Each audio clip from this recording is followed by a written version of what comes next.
Hy's almagtig en tog genadig,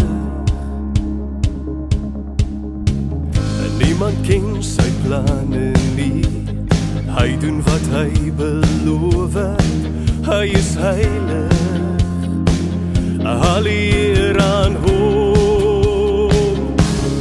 Hy is groot, groter as die hemelruim. Hy bied skuilings vir jou en my, onbeperk, hy is soewerein. By hom is niks onmoontlik nie. 'n nuwe lewe. Hallo julle, dis 'n nuwe jaar. Ons is nou in 2026 straand. Gister het ons 'n wonderlike tyd gehad om die Here te dank vir dit wat verby is, die eer wat voorlê. En ek het nog gewonder as ons so dink aan die nuwe jaar wat voorlê, wat neem ons saam met ons in hierdie nuwe jaar? En ons besluit, wat gaan ons nou los en wat vat ons saam? En ek het gewonder toe ek en Winnie so 'n bietjie gesels oor wat vir ons belangrik is dat daar tyd moet kom dat ons nog nader aan die Here sal moet beweeg. Dinge het baie skeef geloop en vrede is van ons ontneem, juis omdat die verhouding tussen ons en die Here skeef loop.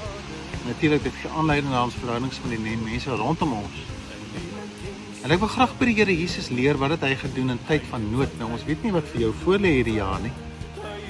Maar as ons so kyk na hierdie nuwe jaar, dan sê ons, terwyl dit vir ons onbekend is, waarin hou ons vas?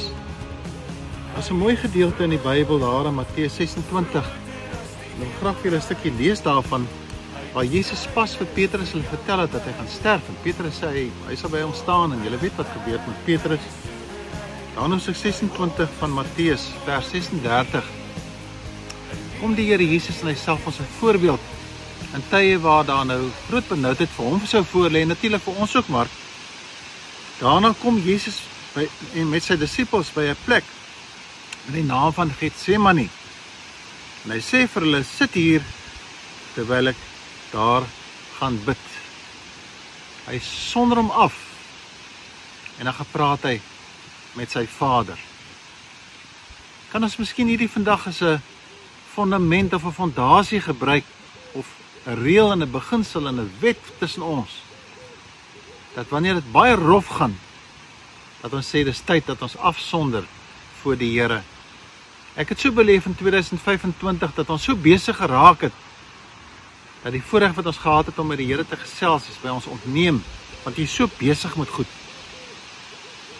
Mag die Here vir ons seën dat ons in hierdie jaar ontdek hoe kosbaar dit is om tye van afsondering te kan beleef.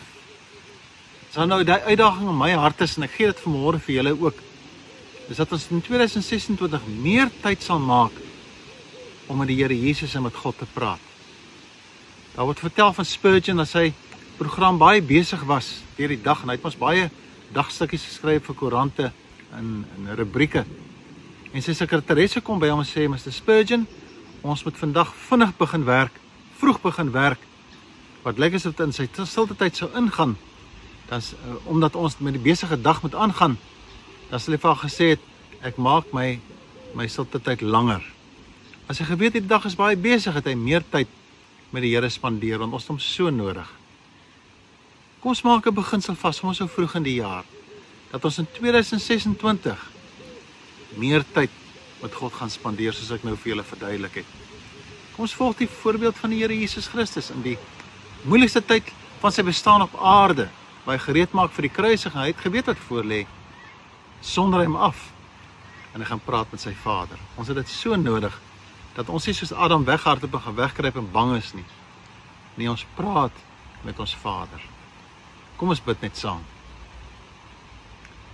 Here, wanneer ons U aanroep as ons Vader, as die Verlosser en as die Vertrooster, dankie is Here dat U 'n geleentheid skep in ons lewe waar ons die voorreg het om in gebed en afsondering tyd met U te kan spandeer. Dit is vir ons so kosbaar. Daarom vra ek dat U vir ons in hierdie jaar wysheid sal gee vir ons en ons gesinne en ons mense en ons verhoudings, dat ons sal leer om tye vir U af te sonder. Kom lei vir ons, elkeen van ons met ons programme, beskerm ons, help vir ons dat ons tyd sal beskerm in hierdie jaar wat voorlê.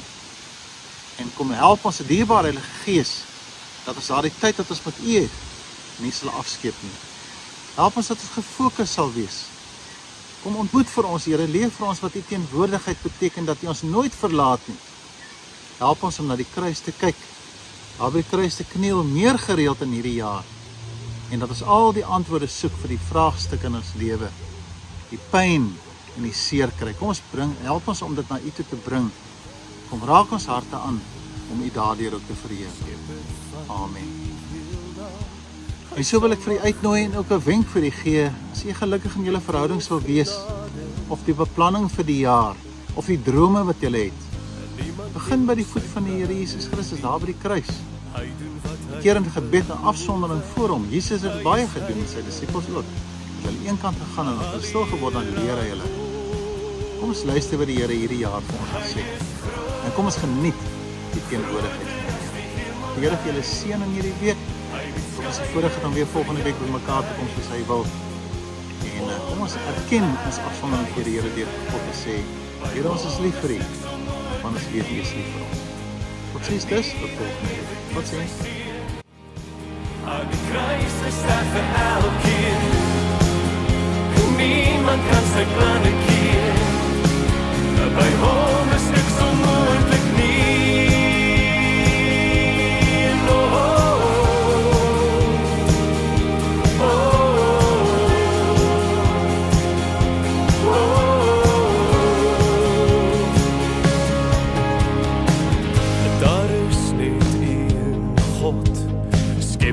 Van die heelal, hy is almagtig,